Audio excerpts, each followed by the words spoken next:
The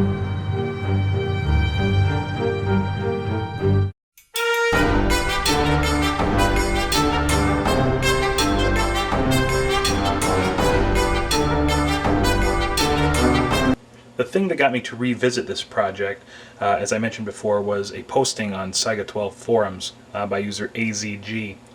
He had used a solid wood Bulgarian stock, and another user, handle AK-MSF, had used a laminate stock. Now, AK-MSF's stock had what he called cracked. I imagine what he meant was that it had delaminated. That is to say, the layers of wood that are glued together had become unglued around where the screws had been inserted. Just given the nature of wood screws, that could be expected when you're dealing with plywood like the stock is made of.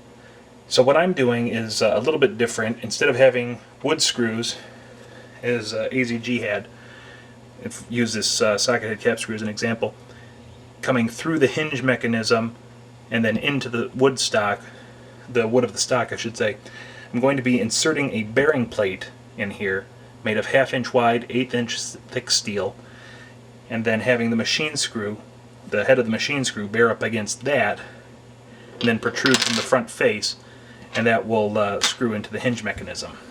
As you can see, I have already cut off the tang of this Romanian stock. Still got its varnish on it, but I'll be refinishing it after I'm done in case there are any errors that I need to correct in the refinishing process.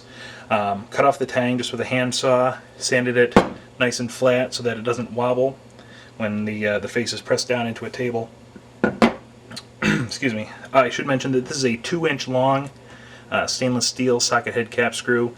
That was just the longest 1032 screw that I could find at my local hardware store. Now the first thing I'm going to do before I even start drilling the face of the stock is to measure back the distance that I'm going to need to drill into the stock crossways to make the hole for the bearing plate.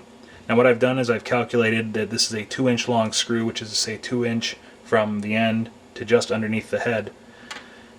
Now I wanted to engage the threads of the folding mechanism by about 1/4 of an inch, so that would leave me with 1 3/4 inches from the face of the stock. However, I also have the bearing plate that is going to be 1/8 inch thick, which leaves me with a grand total length of 1 and I believe, I haven't measured here,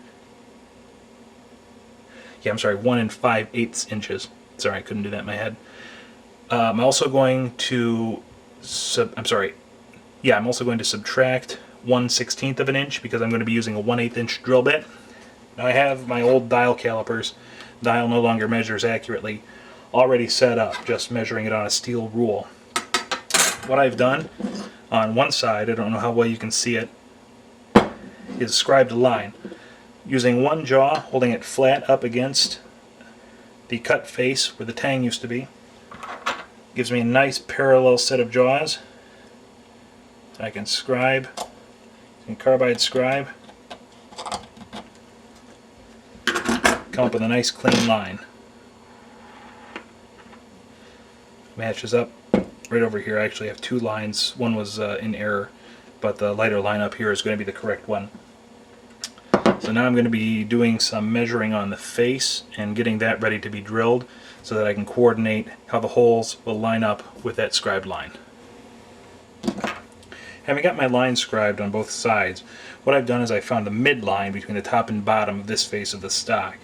What I did was simply measure the width using a steel ruler, and then once again use the caliper trick to figure out how far up and down it was, mark the line, then used a square from both sides to make sure I had a nice perpendicular line.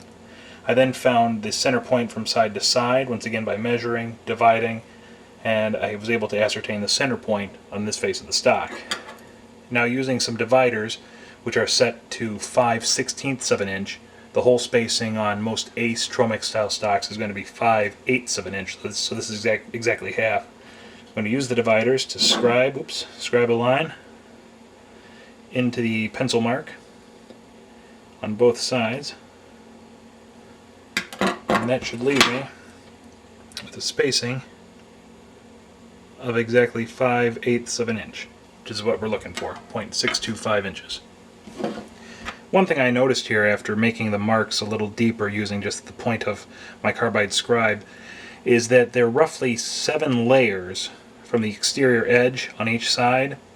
I was then counting the layers that were visible on each side, and over here it's only 3, maybe 3.5, and then 4 layers over on this side.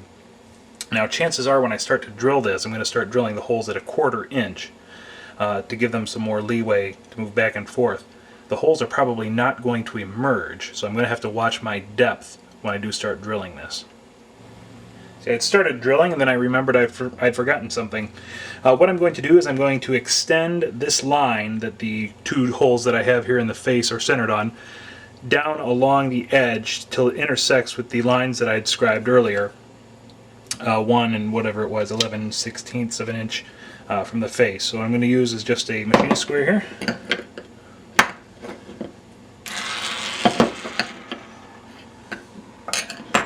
Sorry.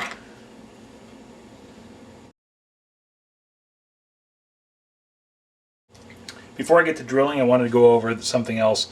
Because the stock has almost no flat sides, I had to sort of jury-rig this cradle to make sure everything is perpendicular when I start drilling. Essentially all it is are 2 pieces of wood that I've super glued together. I don't need to remind you that I'm not a professional gunsmith. And the stock itself has a couple dabs of super glue and is supported by some paper. Actually, it's a little sticky notepad.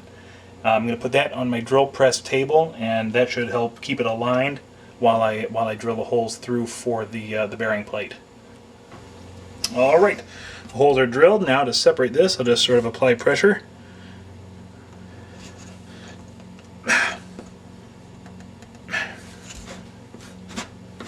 All right, require a sharp blow from a mallet.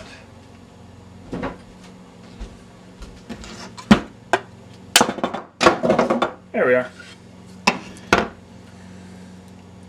got pretty good alignment there. Looks like the holes are nice and collinear. Well, pretty close to collinear on both sides, so that should translate well once I get a coping saw in here.